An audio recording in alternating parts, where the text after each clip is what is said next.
Well, Hummingbird takes us off the deep end every week, Dave, and if they only knew what happens during the commercial breaks and when we're not on camera.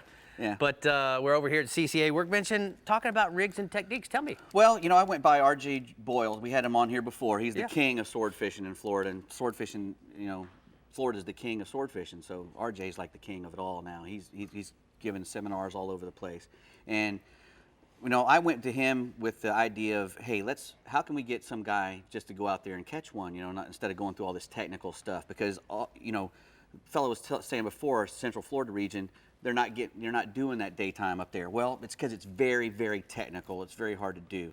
And the nighttime is much easier. So during the daytime, all the swordfish go to the bottom. They have that big eyeball. They don't like to be up in the bright water. So during the night, they're all down on the bottom concentrated, so they're easier to catch down there.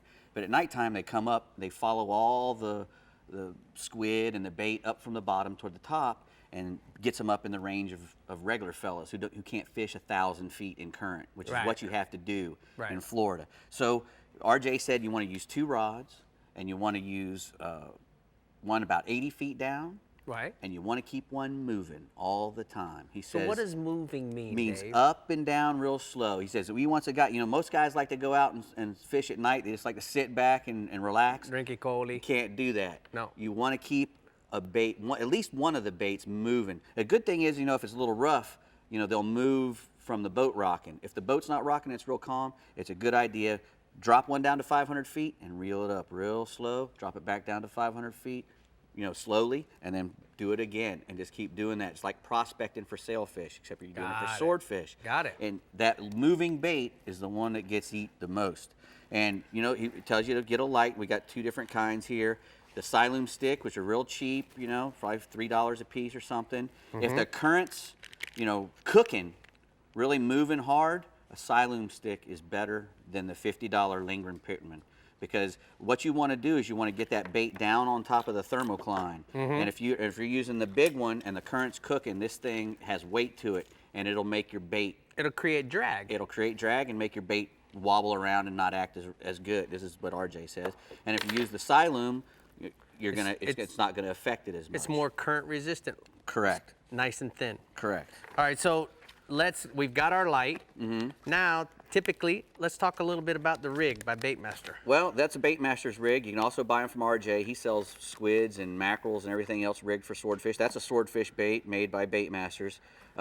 One thing you want to make sure, you know, these guys are, I would put a circle hook in mine. Right. You know, because the guys who fish for swordfish to make a living, they use a circle hook, and there's a reason. You know, once they get on there, they won't come off. And that's another one of the things he says. When you're fishing for swordfish, one of the worst things you can do is use light drag. You hear everybody say, oh, they have soft mouths, use light drag.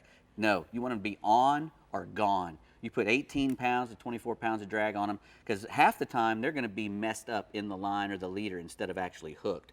The swordfish, he's the only one of all the billfish who actually uses that bill all the time to whack things and kill it before he eats it. So he comes up to one of these big baits and gets all tangled up in it trying to whack it, and you have light drag on it. You might keep him on for a long, long time before you get him up close to the boat and then put some heat on him, or the mate grabs the leader, it all goes away. So you either want him to be on or off right in the beginning, because you don't want to mess with one for a long, long time and have him turn his face towards you, you know, 200 feet down and lose it all. So you think that's what happens with a J-hook? A lot of times it just comes unglued. Correct. And well, one good thing about the J-hook is if he does come in getting all that mess and you do have a lot of drag on it, sometimes that J-hook will find a spot. And that's really all you want. You want it to find a spot, whether it's a pec fin, a side of his head, anywhere. As long as you get a good hook in him, you'll be able to get him up. But if, you know, you got to get that hook in him first. Well, tell RJ thank you so much for the help. He's the man, RJ Boyle. Good job tonight. Lighthouse Point Tackle.